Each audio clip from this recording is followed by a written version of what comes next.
You've allowed yourself to be in a very bad position, and he happens to be right about it. From the very beginning of the war. You're not in a good position. You don't have the cards right now. With us, you start having cards. Right now, you don't. You're playing cards. You're playing cards. You're gambling with the lives of millions of people. You're gambling with World War III. You're gambling with World War III.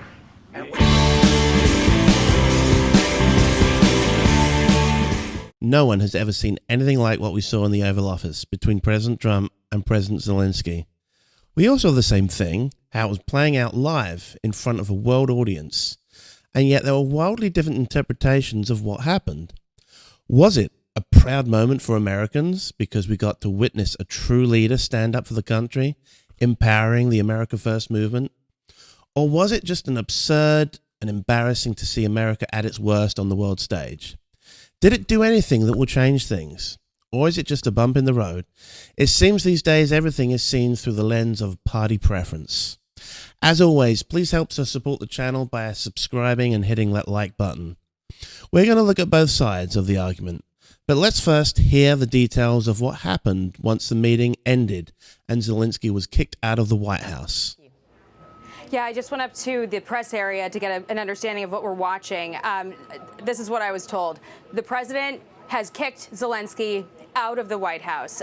His delegation right now is telling him that he's got to go home. The president felt disrespected. Officials in the room felt that beyond the language barrier that we've heard some discussion about, Zelensky's body language, shrugging and eye rolling, was ungrateful, disrespectful, and the president feels that Zelensky is not ready for peace, and he can come back when he's ready to talk about peace, but he's not in that position right now, and Zelensky is being told he's got to go. The lunch that they were supposed to have is sitting right outside the hallway, and the press staffers are going to be eating that lunch. This is really pretty incredible. We see the SUV, hang on with us Zelensky's one moment. SUV. If you look to your left, you're going to see him. Let's watch. Mr. President, is the deal off? President Zelensky, can you tell us what happened? So clearly, a dramatic ending to what should have been a very simple diplomatic event to sign an economic agreement that would have entered the US and Ukraine into a business partnership to mine for rare earth minerals, which would have had an economic impact for both of our countries. And this was something that was understood, that was already agreed to ahead of time. So what happened in the moments leading up to this? Let's watch Lindsey Graham to see what he had to say after the meeting. I met with Zelensky this morning. I urged him to stay on message, be grateful, be thankful. We'll talk about details of security guarantees later. Keep it upbeat, keep it positive. It was absolute, utter disaster. The question for me is he redeemable in the eyes of Americans? Most Americans witnessing what they saw today would not want Zelensky to be their business partner, including me, and I've been to Ukraine 9 times since the war started. I met with him this morning. President Trump I talked to last night, he was upbeat about the deal. I've never been more proud of President Trump for showing the American people in the world you don't trifle with this man. He was very positive. He was very upbeat. He wanted to get a ceasefire. He wants to end the war. And Zelensky felt like he needed to bait Trump in the Oval Office. JD was awesome. This was a missed opportunity. And the question for me, for the Ukrainian people, I don't know if Zelensky can ever get you to where you want to go with the United States. Either he dramatically changes or you need to get somebody new. So he's saying that Zelensky was coached by a team of his aides and a group of US senators that morning. He was told to show appreciation and not to litigate the issue of wanting stronger security guarantees with Trump in this meeting. Now, why is that important to know? Because Zelensky didn't listen to the advice. He was pushing for stronger security guarantees, even though it was made clear to him before the meeting that they wanted to negotiate that later. And it certainly isn't something to negotiate live in front of the world's media with Putin watching. As President Trump has said repeatedly this week in many of the Q&A sessions with the media, any discussions on security can't happen until we have a deal. So there's no reason why Zelensky should have been debating this with the president and the vice president in the Oval Office. The minerals deal was meant to be the first phase of a broader economic relationship, whereby America would really be making a commitment on security guarantees, because then US would have had a vested economic interest in Ukraine. Now, many on the left will say that Zelensky was ambushed and it was all planned, which is complete nonsense. A lot of what you see being reported is just focused on the conflict itself and not how and why it escalated to this. Other than Zelensky, of course, continuing to push for the security guarantee, it was pretty civil until about 45 minutes into the meeting before things started to get heated. So let's take a look at some of these moments before. Well, thank you very much. It's an honor to have President Zelensky of Ukraine. And we've been working very hard, very close. So we've actually known each other for a long time. We've been dealing with each other for a long time and very well. We had a little negotiation spat, but that worked out great. I think for both countries, I think for the world, actually, beyond both countries. And we have something that is a very fair deal. And we look forward to getting in and digging and working and getting some of the rare earth.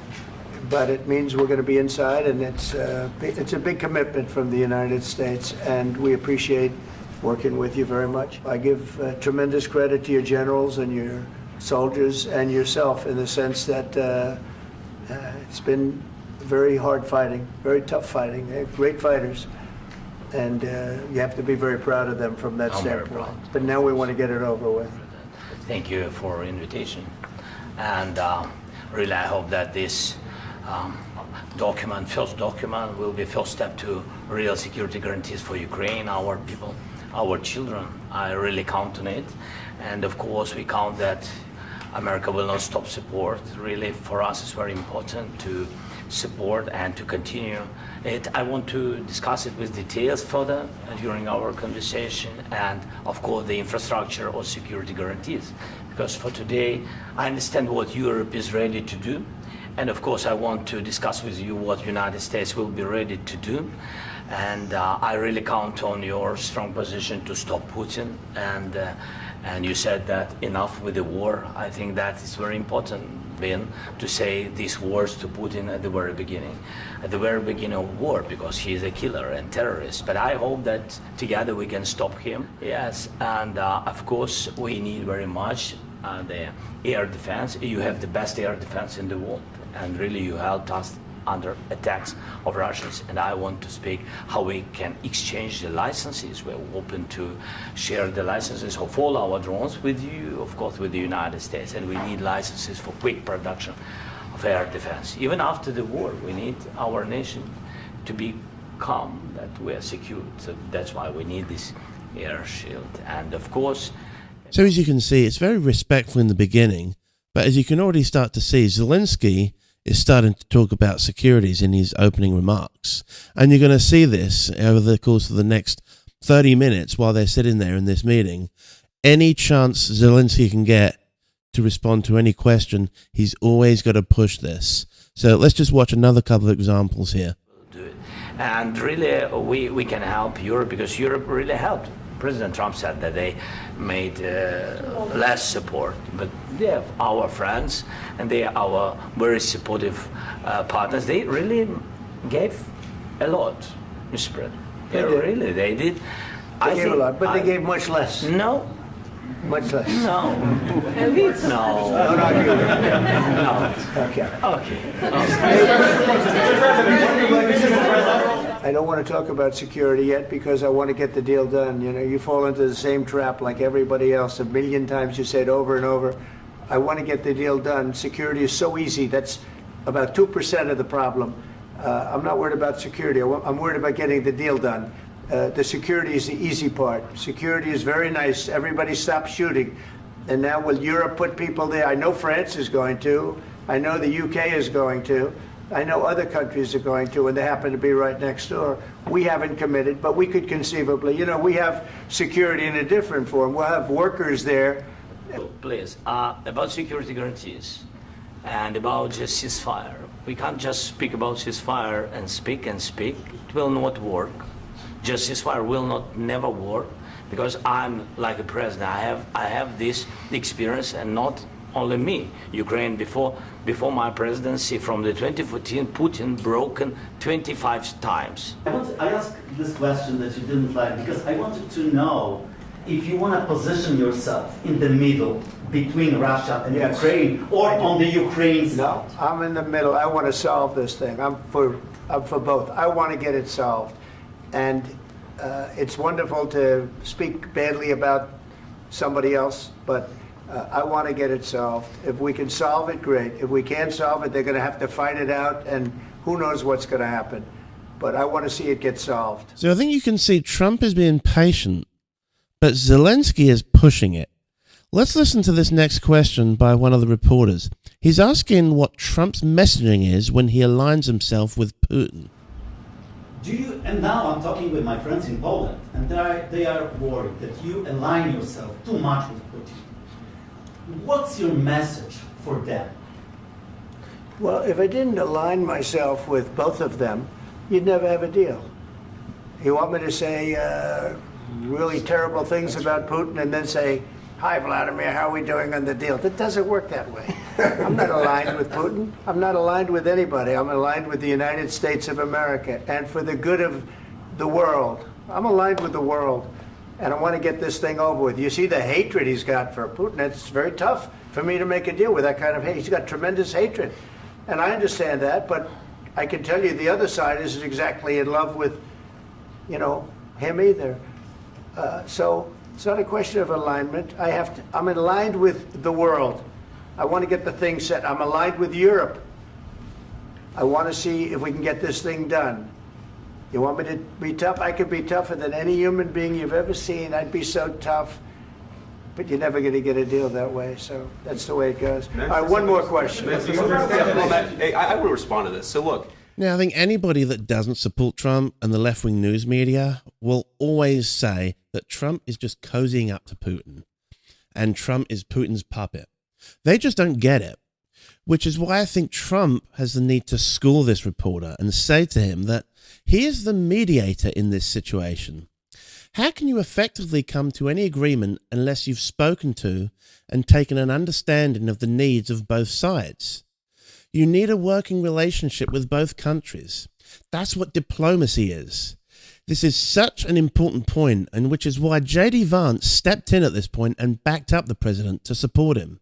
So look, for 4 years in the United States of America, we had a president who stood up at press conferences and talked tough about Vladimir Putin, and then Putin invaded Ukraine and destroyed a significant chunk of the country. The path to peace and the path to prosperity is maybe engaging in diplomacy. We tried the pathway of Joe Biden of thumping our chest and pretending that the President of the United States' words mattered more than the President of the United States' actions. What makes America a good country is America engaging in diplomacy. That's what President Trump is doing. Can I ask you? He's right. He's saying for the last 3 years, at the expense of the American taxpayer, Joe Biden and the Europeans have been funding Zelensky to keep this war going, and no one until Trump came along has stepped in and tried to engage in diplomatic conversations to bring everyone to the table for peace talks. He's trying to create peace by diplomacy. Now, this is when it starts to take a turn. Zelensky obviously doesn't like the vice president's take on diplomacy. Sure. Yeah? Yeah. Okay. So he occupied our parts, big parts of Ukraine, part of East and Crimea. So he occupied it on 2014. So during a lot of years, so I'm not speaking about just Biden, but those time was Obama, then President Obama, then President Trump, then President Biden, now President Trump, and God bless, now President Trump will stop him. But during 2014, nobody stopped him. He just occupied and took. He killed people. You know what the contact line? 2015. 2014. 2014 and 2015. 2014. Yeah. So I was not here. Yeah, but That's exactly right. Yes, but during 2014 till 2022, yeah, what the situation the same. The people have been dying on the contact line. Nobody stopped him. You know that we had conversations with him, a lot of conversation, my bilateral conversation, and we signed with him, me, like a new president. In 2019, I signed with him the deal. I signed with him, Macron and Merkel, we signed ceasefire. Ceasefire. All of them told me that he will never go. We signed him with gas contract. Gas contract. Yes, but after that, he broken this ceasefire. He killed our people and he didn't exchange prisoners. We signed the exchange of prisoners, but he didn't do it.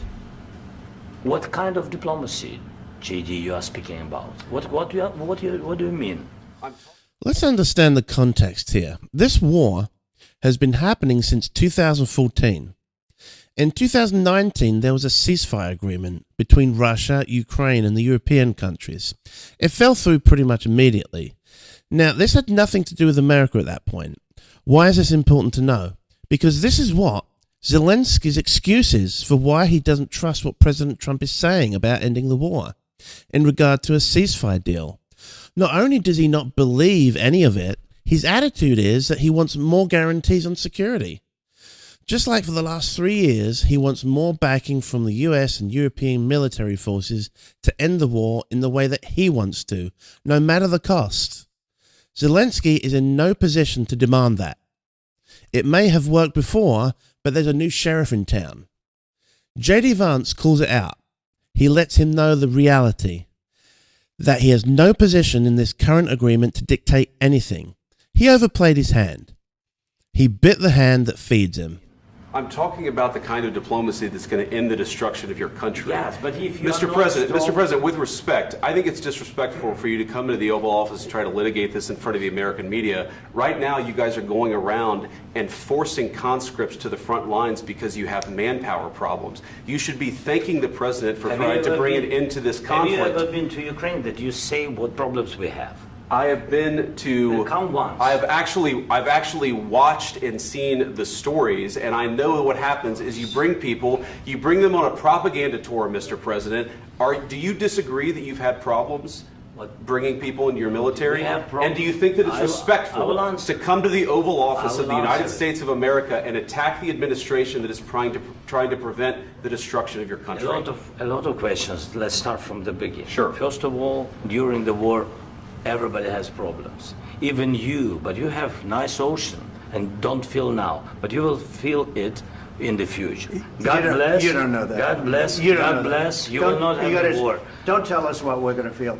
We're trying to solve a problem. Don't tell us what we're going to feel. I'm not telling you. Because I'm you're in no answering position on to this dictate that. That's Remember exactly what this. you're doing. You're in no position to dictate what we're going to feel.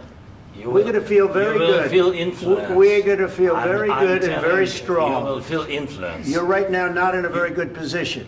You've allowed yourself to be in a very bad position, and he happens to be right about it. From the very beginning of the war. You're not in a good position. You don't have the it. cards right now.